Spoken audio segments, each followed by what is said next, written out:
Welcome to the American Med Spa Association podcast, Medical Spa Insider. This week, AmSpa founder Alex Thiersch and President and CSO Cathy Christensen are speaking with Dr. K. Durairaj from Beauty by Dr. K. This was recorded live from the exhibit hall floor at the Medical Spa Show 2025 in Las Vegas, Nevada. Alex Thiersch coming to you, well, I was going to say live, but we're not live when you're listening to this, but we are at the Med Spa Show with the lovely and talented Dr. K. Durairaj. Did I get that right? You said it right. I've been practicing it for years. It's been like 5 years we've known each other. And we have and Cathy Christensen is along for the ride as well. And is this our fourth? How many years have we done a podcast with you? Is it every year in a row? It's probably been every year. So I think it has been. Fourth or fifth, maybe. Yeah. Fourth. And we're going to do a TikTok later. Oh, yay. Can't wait for that. I get to do my little dance. Tradition. But yeah, no, we're here. This is amazing. What do you think so far? I mean, first of all, this is the first time I came into the exhibit hall since it was built out, and I don't even know where I am. What is beautiful. This? It's my gosh. Massive. Yes, we took up the whole ballroom this year, the entire ballroom, and there are puppies and... Wait, where are the puppies? The puppies are in our member lounge. Right in the middle. Not even kidding. Yeah. I will be there. Seriously. I was actually delayed because I had to pet a puppy before I came over. Yes. The puppies are... The serotonin is amazing. Oxytocin, serotonin. Yes. This meeting is so much dopamine and stimulation because the colors, it's vibrant. There's so many booths and such high-tech look to it. It's just I'm always blown away at the way that the companies kind of up their game the signs are hanging from the ceiling. It's just amazing. Do you remember where we started? There were like 2 aisles. That was it. Posters. Yes. I do. We should do a before and after. Oh, we should. That's a great idea. Yeah, you knew who I was just talking to. We thought it was great. It was great. Yes. Let's not kid ourselves. It was amazing. I was just talking to one of the original Allergan reps who was talking to me about, she came to our show at the Aria and was like, yeah, you guys were begging us to come, and you brought us over. We were just kind of looking around, thinking this might be and they hadn't worked with us yet. And look at us now. And I remember thinking, oh my God, remember the days when that was we had to pay the Allergan rep to come. Well, look what you built. You built this. Isn't that something to feel so proud of? Yes. It truly is. It's extraordinary. You know what I like the best about AmSpa is the spirit of it. It's so open and welcoming to new people who want to get into the industry. And it's also at the same time so cutting edge for those of us who are established in the industry and want to get better. Level up. I wish I wish we could take all the credit for that, but it's the people who are in the industry, really. I always tell folks when we're talking about MSS, you have to come here to experience it, because the vibe and the energy and the friendliness, the positive energy is so cool. But it's just because this is how the people are. Yeah. Every meeting has its flavor, and you guys know I go to every meeting. Every single one. Every single one, and this is actually my favorite one, and I'll say that loud and proud. And you go ahead and say that. It is the vibe. That's amazing. It's the fact that we bring together happy, positive people. Yeah. We know that we're in a great industry space. I'm trying to put my finger on that. Why did that happen in kind of the medical spa industry? Why is that here? And I've been to the plastic surgery conferences. We've been to VCS and all those. For nothing against them. It's fine, but it doesn't have the same positive energy. There's a certain amount of authenticity that I think we have here. I feel that a lot in our speakers and our attendees. It's different. There's no one here that really feels better than anyone, and I think that just trickles down. We acknowledge everybody and their, strengths, and we say we have weaknesses. That's not common. It's really not. People are very much this industry. Everyone shows off a lot, and it's all egocentric a little bit. Surgeons have their mindset, But in this meeting, I really feel like you can be a beginner, and you can ask all your questions. Everyone is really here to support you. Well, and look, you're here, and you're a surgeon.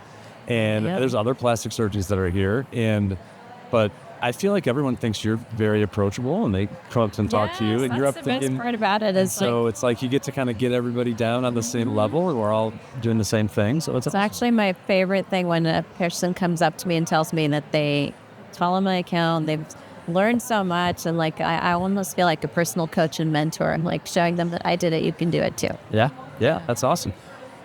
Let's talk about the biohacking track. What was the name? Biohacking Beauty. Biohacking Beauty, and it was extremely popular a year ago on this very podcast. I told Cathy and asked you for permission to launch. That was the genesis. Biohacking Beauty, and then to see it come to life has been so. So talk about how did it, like, I remember that conversation. Talk about how the specifics of it came to life. Like, what did you figure out to put into it? I wanted to introduce this aesthetic audience to the concept that we age at the cellular level. It's not an industry that's all about Botox and fillers anymore. Right. Although we were born there.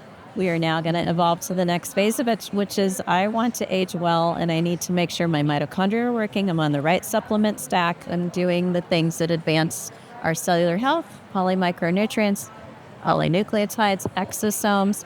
There is literally so much more cellular knowledge about what we can do for regenerative beauty. So my passion is to teach every step of that. So we started with, what are the hallmarks of aging? How do you know your telomeres are actually strong and potent and not, deteriorating too quickly? What's a telomere?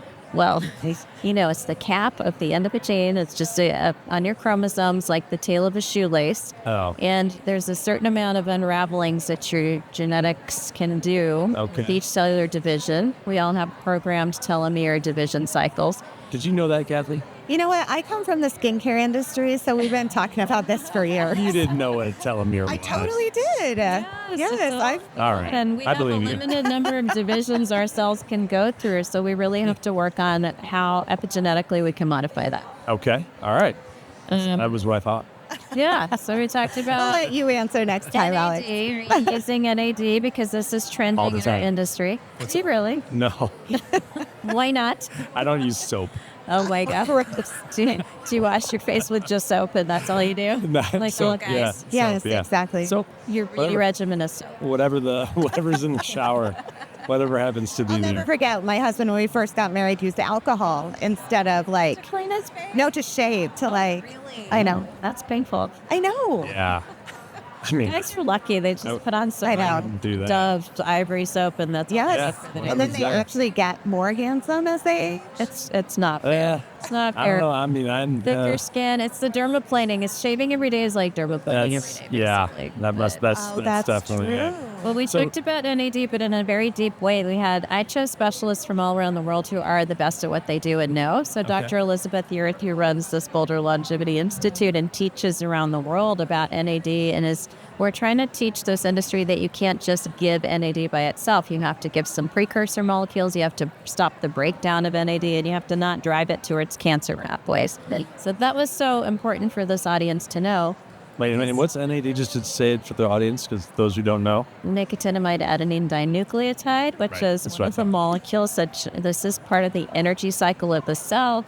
It drives the ATP production in your cells. So this is providing energy to your cells, basically, and that's what powers DNA repair. Right. So you don't get wrinkles, you don't get brown spots, you repair. And you don't want to drive that to your cancer cells. You don't want to. So kind of teaching, we can't just let the biohackers and models go on Instagram and say, everyone go get an NAD drip. Yes, maybe we need drips in some circumstances, but we also need to give other products that prevent the wrong pathways from happening. So that was great. Peptides. Yep. Do you guys know what's the most fabulous, famous peptide right now? GLP-1. Yes. Okay, amazing. That's right. I'm not on. GLP-1. It's hit this industry like a tsunami, I would say, right? Yes. 70% of my patients are on GLP-1. Really? Aesthetic patients. Yeah. It's a high number. How do you feel about that? I think it's incredible. It's so good for cardiometabolic health. So we also had a cardiologist on the panel who specializes in weight loss. And she actually went over all the reasons why it's going to change your lifespan to be on GLP-1s. And there's even the whole conversation of micro-dosing them. So you lose your 25, 30 pounds. I treat you with collagen stimulators so your face doesn't melt away. And then on top of that, you get on microdosing, so you have anti-inflammatory benefit. Like Right. your brain doesn't deteriorate as fast. The neurodegenerative diseases and rheumatoid and arthritis, all the autoimmune conditions, everything gets anti-inflamed. So we talked about, the real 20% risk reduction when you take GLP-1s, 20% less chance you're going to die from heart attack, stroke, cardiovascular disease. Really? That's huge. That's mortality we're affecting. Yeah. Yeah. It suck. Doesn't suck. So anyway, we talked about peptides like GLP-1s, and there's a whole stack of things you should be on in addition to hormones. There's a stack of peptides that help you with the immune system, collagen repair, so many things that we can do. When we're 20, we have high levels of peptides of everything. Oh, yeah. And then we get to be our age. And then everything kind of... What do you mean? She means 25. Then we get to be 39. Mid-20s. Yeah. My brain thinks I'm 39.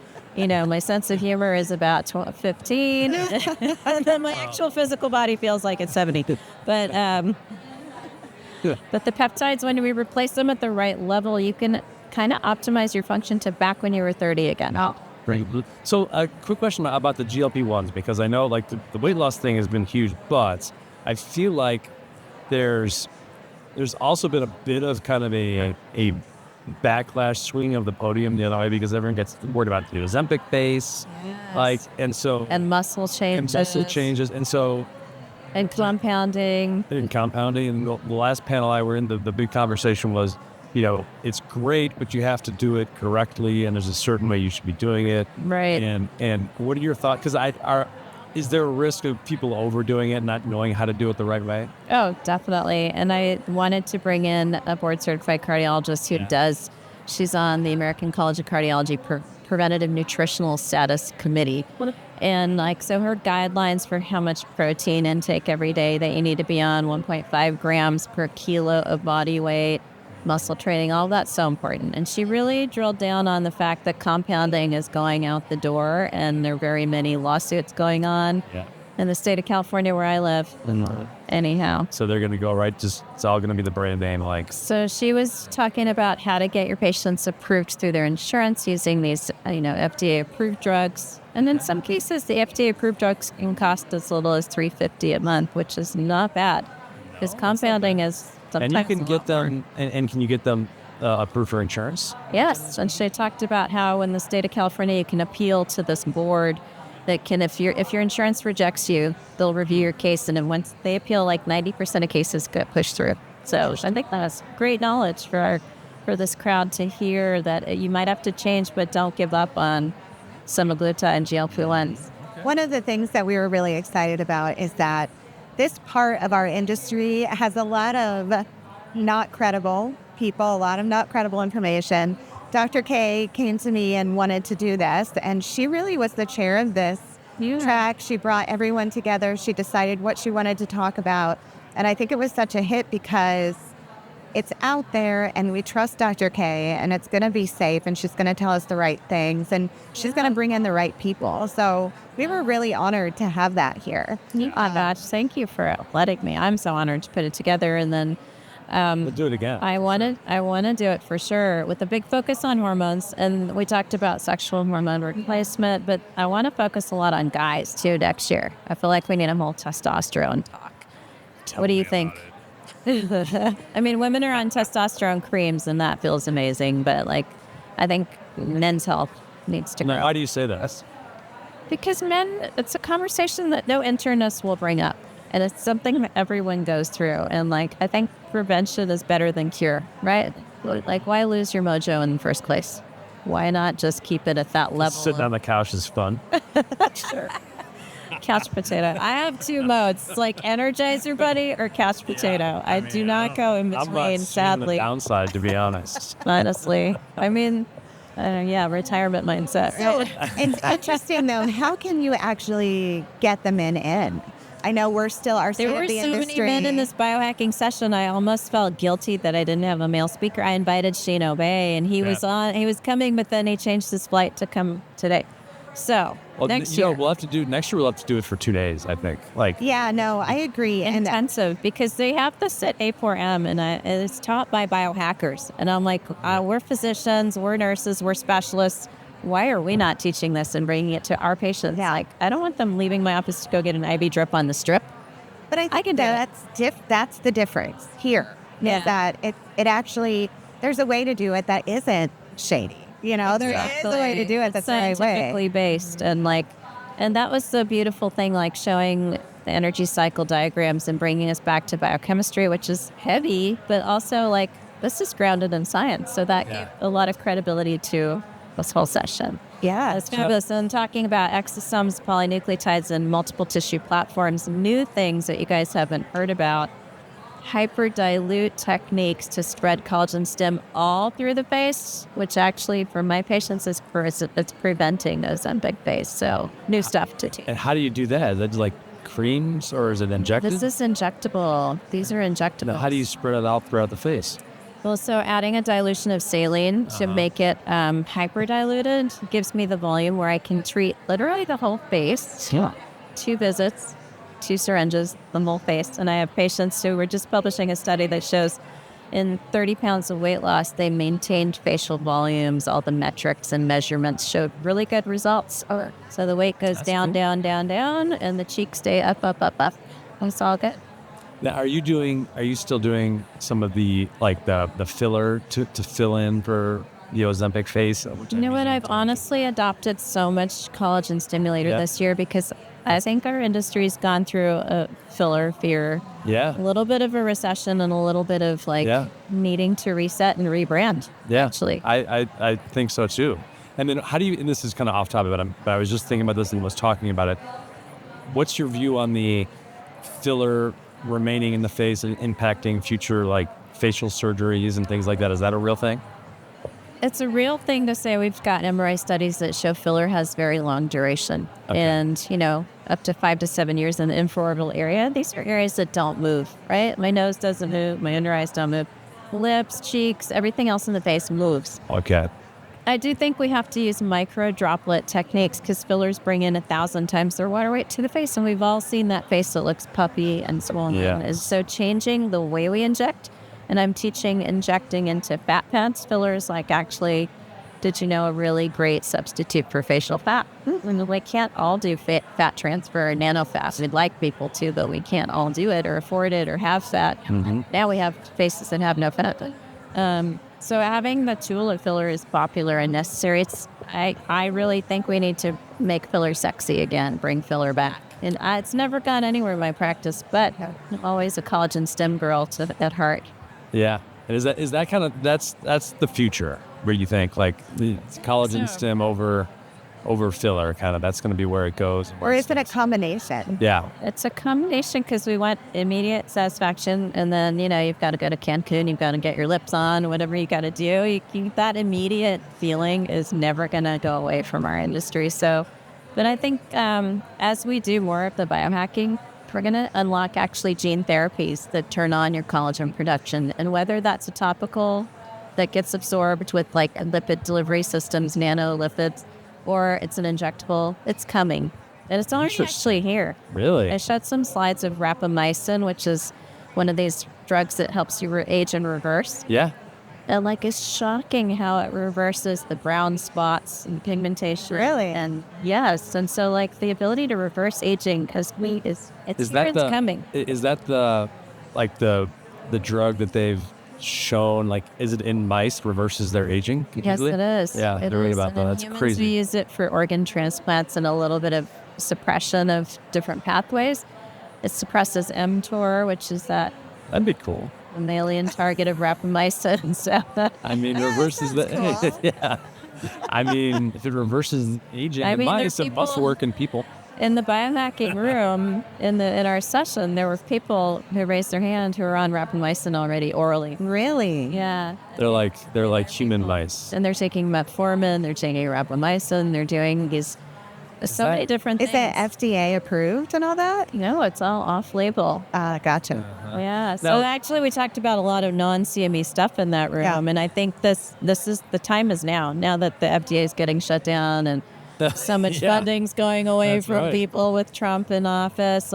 There's the chances of getting new drugs through It's going to be a lot slower process. So I think for us to learn and innovate and try things off-label with consenting our patients and explaining, You said, though, a few minutes ago, you used the term biohackers. And, like, you don't want the biohackers doing it because you're physicians and what do you mean by what's a biohacker? Like, what does that mean? well, like, Dave Asprey is like the forefather of biohacking. But I think currently it's a person who is doing trendy things, who could be a model or influencer, and who they may be an educated one. Like Dave Asprey, I would say, has a great amount of knowledge.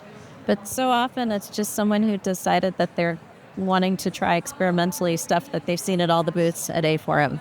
So they don't have the medical. They haven't done the background science checks and like reading PubMed and literature to see that actually it's safe and reliable. So I think biohacker has positive and negative connotations, but I want all the positive. Like, I think the ability to change what your biology does. Right. I think what you said earlier is a great example, right? Where the NAD technology, it's like if you do it right, it's super helpful, but you can easily do it wrong. And you're actually activating like something that's very negative, like cancer, into your...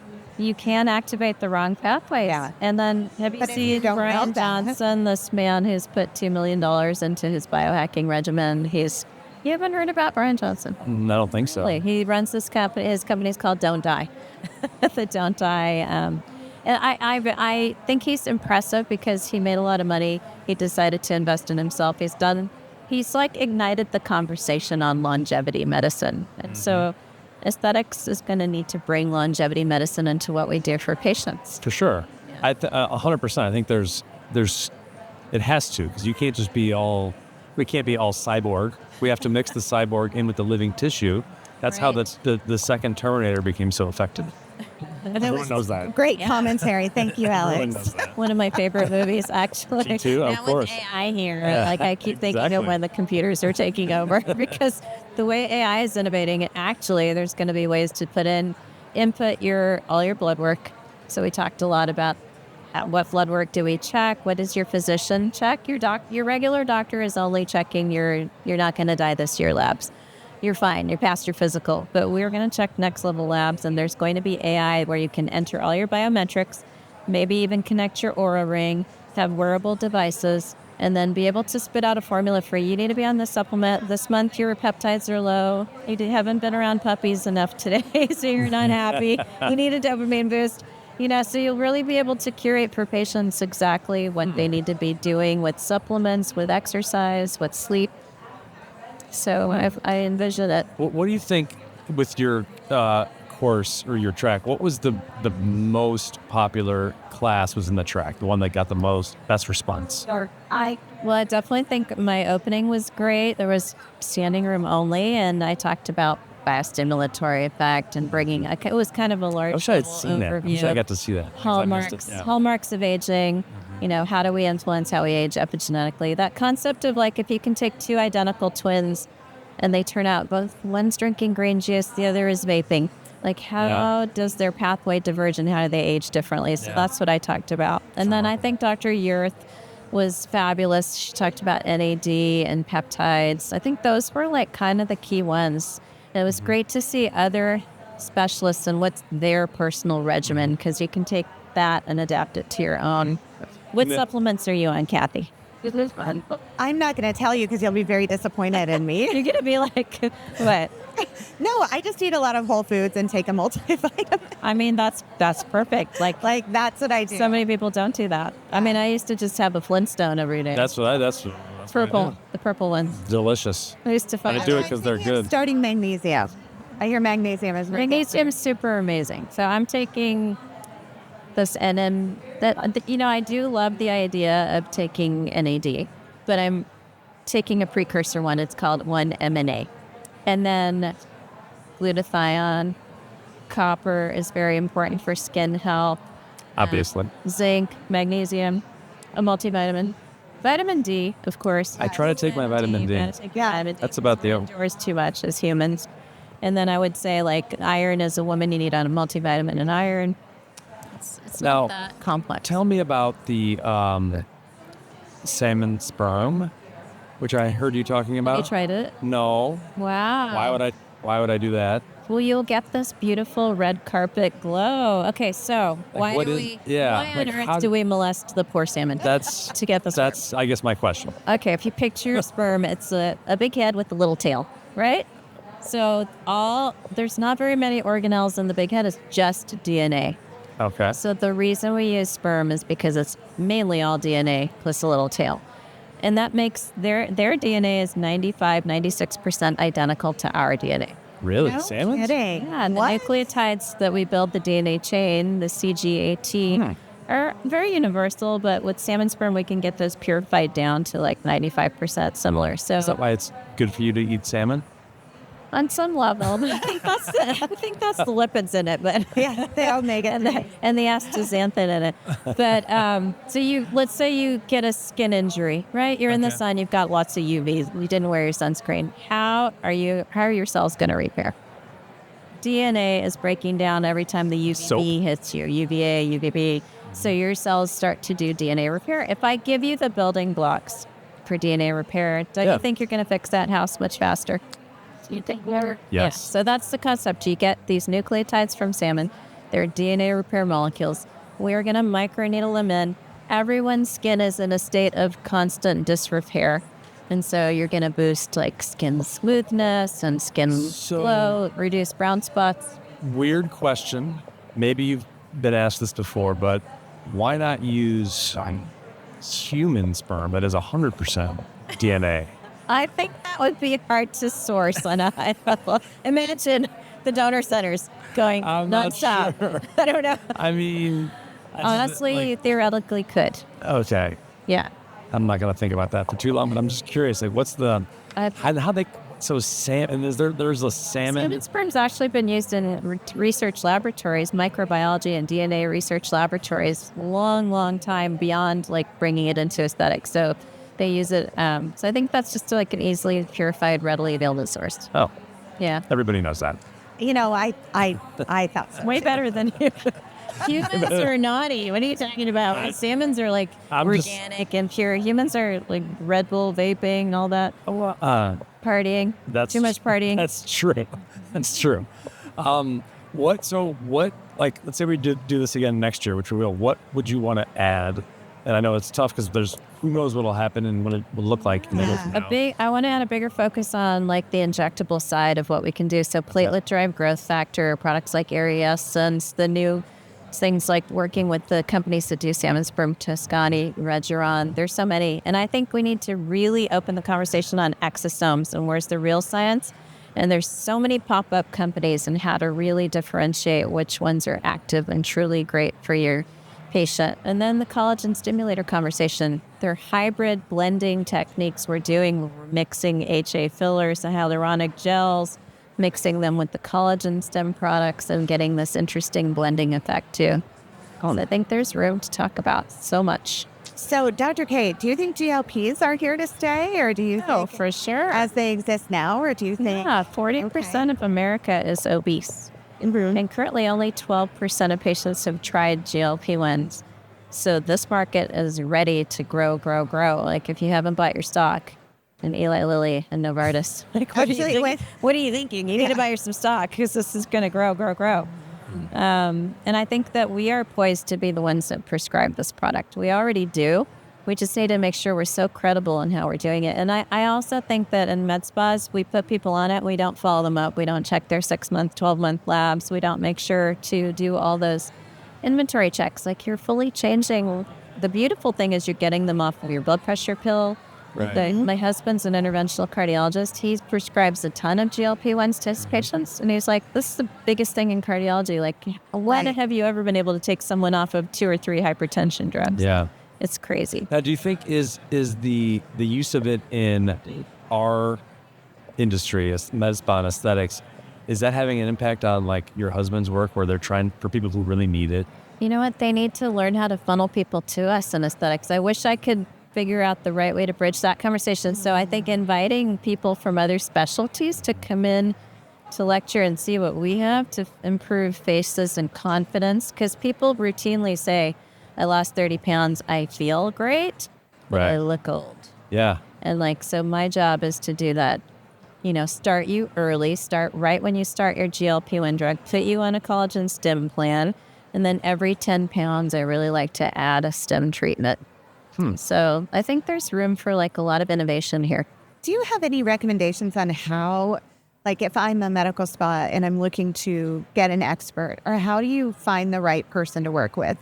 Because you obviously you can't clone yourself yet, right? So how do you actually find the right person to help you do that? Because you're so informed. It's so hard for patients out there. I mean, my AI avatar, I've already made one. I'm sure you have. I want I'm you to sure make it's one amazing. too. I'll I'm going to make one. introduce you to the people. But I think patients have to connect on a cellular level. Like they have to watch you on your Instagram, on your social media channels, and know who you are as a human being first, because you can feel when you're talking to a good human. I can feel it. I think people can sense that. And then after that, it's all about like, do they do research? Do they go to meetings? Do they get themselves educated? And like, that's so important because plenty of people just clock in and clock out and they see their patient every 15 minutes. And like, you have to get someone who's not on that treadmill. Yeah, no, I think you're absolutely right. Because what you're saying to me, you're like, after a month, we do this. After, a certain period of time where a lot of, physicians or, they just have you continue on the treadmill. And so you never progress, really. So true. I think we have to start teaching that, Cathy. I honestly feel like we have people who are first adopters and innovators, and like we have to communicate that message to everybody out there to get in here. And like I think Alex and I have chatted about, how do we credential injectors and practices out there so patients can really know who they can trust. And someday we're going to get there with that. Yeah. Sooner rather than later, probably. Yeah, I think we have to, or it's going to happen to us and not by us, right? Yeah, That's like we can't wait for our states to take control of our lives and like. Well, especially if we they ourselves don't know how to credential. Yeah, they don't know anything about our industry. I don't think. Does California? Oh my gosh, California. California is they're so strict about the craziest things. And then they'll allow the most insane things to go on without checking. Yeah. It's ridiculous. Yeah. I mean, that's something else to talk about with polynucleotides and people using them in a non-FDA approved manner and injecting them and putting the entire industry at risk, because as soon as someone sees that, puts the industry at risk. Well, I can't. We can cut this, but you needed some. We have a meeting at 12:45. Oh. It was a time. Yeah. We'll have to see it. Go. Yeah. Sure. Yeah. I won't cut all this. What time is it right now? It's 30. Oh, we can do 10 more, honey. Okay. Whatever. Whatever. If it's got a natural ending. Yeah. I don't know if I should say much about your Downstairs. future project.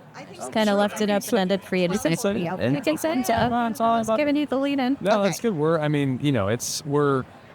I think what you referenced is we are absolutely trying to. We are going to put out and develop. Well, we have developed. We're going to put out a credential on inject. I don't think I can hear your mic. Can you hear my mic? Oh, it's better now. Yeah. And we've talked to you about this, and I think it's so necessary on the injectable side. We've been working with Chris Zurich with it, and it's the, how do you create something where you have a minimum standard for injectables? And I think it's across the board. It's not just for injectables, for other things as well, but for the injectable side, like that, I think it's something we've got to do, and we're going to do it. Got to be like immediately a baseline, curriculum. That has done this amount of training. Curriculum. You have this many hours of using those hands, showing hand skills. So not everybody has hand skills. Yeah. All right. Everyone. I think we're all very much on the same page about that, and I think it's close. I have a feeling it's close. I'm excited. So yeah, I am too. So everyone listening to this, keep your eyes out for that. That's right. Amazing. Eminent. It's coming. It's coming. We've worked very hard on it. Certification, customer confidence, some way for customers to identify. Well, that's the ultimate thing, right? Yeah. If you are safe and you've taken those steps, your patient needs to know that. Patients need to be able to find you. Yes. We're in LA. Even celebrities who have so much money end up looking botched because Maybe they don't know the credentialing of this fabulous person that's doing their face. I know. That makes me cringe every time I see like. I know. Can you imagine how they feel? Yeah. I don't know. Maybe they think they feel good though. I don't know. Well, it's all about like you can't just base it on trust. You can trust, but you got to verify. That's right. That's right. That's right. Trust but verify. Well, this was amazing. As usual. I mean, again, we're going to continue this tradition until, well, we're never going to die because we're going to be on the anti-aging. We're going to be in the don't die regimen. Yeah, the don't die, what is it, the Myceroni? You called it? Rapamycin. Rapamycin. Rice-a-roni. Myceroni. Ravioli. The rapamycin. Yeah, we're going to be on that, so we're going to be good. We're going to live forever. I love it. Myceroni. Grew up with Flintstones, Rice-a-roni, or Chef Boyardee. You need to be listening to these longevity talks. This is perfect. I mean, this is the remedy. We got we figured it out. Yeah, and maybe some coffee. And how are you going to innovate AmSpa next year and change? Well, I honestly, one thing that I was thinking is just now when you were talking about, and I met the physician, the cardiologist, who was at on your track at the party last night. I mean, that's an area like we could maybe branch into some of these other kind of areas and bring some physicians and there's. AmSpa should show up at American College of Cardiology. That's what I mean. Like maybe that's, some of the way forward as we start bringing in some other disciplines to really start normalizing and making it and making some consistency. If not, and then the other thing is, let's bring in some of the regulators too. Let's get them and educate them. How exciting would that be? See how they react. Put them on a panel and kind of let's chat it out. Something like that. Yeah. I think the other we really need to get the so we've publicly had our issues with some dermatologists who, it's not all dermatologists. Well, most dermatologists are great, but there is a subset that has been anti-med spa. I do think we need to get that kind of out in the open and settle that dispute if that's what it is, so that we can focus on our main issue, which is preventing the bad med spas from operating. Those, the unlicensed, the bad ones that don't have any supervision, those are the ones that are hurt. The biohackers, like you're talking about, those are the ones we've got to stop. And the fact that we're battling each other is just silly. Yeah, we all agree that this shouldn't be a Wild West. There should be boundaries and definitions of what people can do safely. Yeah, I'd love to get some of them up on, and let's have you can argue with. Bring them out in the public room. Yeah, everyone will just have a big argument, and we'll play flag football. I love that idea. We need to talk about the controversy because it's bubbling under the surface. I agree. And if you just bring it out and just chat it out openly, that's the best way to go. That's what I'm thinking. Then I propose that we send some, let's take aesthetic providers into a cardiology meeting, or a meeting where people prescribe semaglutide and medically, but they don't understand or see the consequences or know how to treat the consequences in the face. That's a great idea. It's a great idea. Like that crosstalk is amazing. Yeah. All right. Done. You heard it here first. Wow. Okay. I'm excited. Okay. I propose an endocrinologist, cardiologist, dermatologist. Okay. Yeah. And professional wrestler. Controversies of exosome panel. There you go. I mean, I think, we are doing controversies on Sunday. On Sunday, which we were, but we could we'll start mainstreaming it into like Saturday and Friday. Who knows? Maybe even Thursday pre-show. Oh my gosh! Yeah, it's okay. I'm excited. But yeah, I think having you're right. It's better to bring it up than to have it bubbling beneath the surface. So, but thank you so much. Again, thank you. For coming. Pleasure. Keep being amazing and keep being so inspiring to this industry. Oh, thank you. You too. Yeah. Your collaboration is so meaningful. It really, really is. Thank you. It's like with pleasure. I give my time and my passion for this freely. Oh, well, awesome. We'd love to have you, and thank you so much. All right, let's go pet some puppies. Okay. Thank you to producers Madeline Mahler, marketing content coordinator who organizes, schedules, and handles our guests, provides topics, talking points, and guest bios to our hosts. And myself, Jody Guzman, technology operations assistant manager. I handle the audio and video editing, voiceovers, and tech. Kate Harper, senior digital marketing coordinator who makes all of our graphics and manages the podcast platform. Esme Uriostegui, Senior Social Media Coordinator, who makes and posts all the clips of the podcast to our social feeds. Our music is by Ghost Score. Thank you for listening to or watching the Medical Spa Insider podcast. Please follow or subscribe wherever you listen to your podcasts, and subscribe to our YouTube channel for future episodes. For more information about the American Med Spa Association, please check our show notes or in the description below.